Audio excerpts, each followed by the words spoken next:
দেশজুড়ে credit card জালিয়াতির বিরুদ্ধে অভিযান শুরু করেছে সিক্রেট সার্ভিস। বিভিন্ন এটিএম মেশিন ও সুপার শপের সেলফ সার্ভিস মেশিনে গোপন ডিভাইস বসিয়ে ক্রেডিট কার্ড বা ডেবিট কার্ডের তথ্য হাতিয়ে দিচ্ছে জালিয়াত চক্র।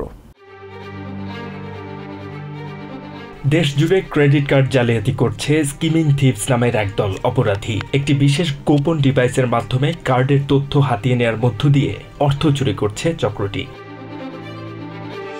লাস ভেগাসের বিভিন্ন এটিএম মেশিন ও সুপার শপের সেলফ সার্ভিস মেশিন থেকে এমন গোপন ডিভাইসের অনুসন্ধানে নেমেছে সিক্রেট সার্ভিস এজেন্টরা, যাকে বলা হচ্ছে অপারেশন সানব্লাস্ট। ক্যালিফোর্নিয়া থেকে নিউ ইয়র্ক পর্যন্ত পুরো দেশ জুড়েই বাড়ছে ক্রেডিট কার্ড জালিয়াতির ঘটনা। ডিজিটাল ফুড স্ট্যাম্প সিস্টেমের বিশেষ কার্ড ইবিটি থেকে অর্থ হাতিয়ে নেওয়া বন্ধ করতে এই অভিযান পরিচালনা করছে secret service এজেন্টরা। $1 billion a year that's lost to skimming in the United States. Who's doing this? Credit card জালিয়াতির এই চক্র ইস্টার্ন ইউরোপ থেকে এসেছে বলে ধারণা করছে আইন প্রয়োগকারী সংস্থা। মেলেনি লিন্ডসে নামের এই ভুক্তভোগী নারী জানান, সম্প্রতি তিনি কেনাকাটা করতে দোকানে গেলে তার ফুড স্ট্যাম্প কার্ডটি খালি বলে তাকে অবহিত করেন দোকানদাররা। I went to the store.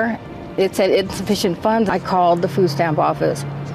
Welfare. Credit ও ডেবিট কার্ডে উচ্চমানের নিরাপত্তা চিপস ব্যবহার করা হয়ে থাকে বলে জানান আইন প্রয়োগকারী সংস্থা। তবে এত নিরাপত্তা থাকা সত্ত্বেও কার্ডের তথ্য স্কিমিং থিভস বা চোরেরা হাতিয়ে নিচ্ছে বলে জানায় তারা।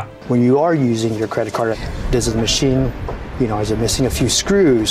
HM Ataullah, TVN 24 news desk. New York থেকে সম্প্রচারিত TVN 24 টেলিভিশন বিশ্বজুড়ে বাঙালির কণ্ঠস্বর।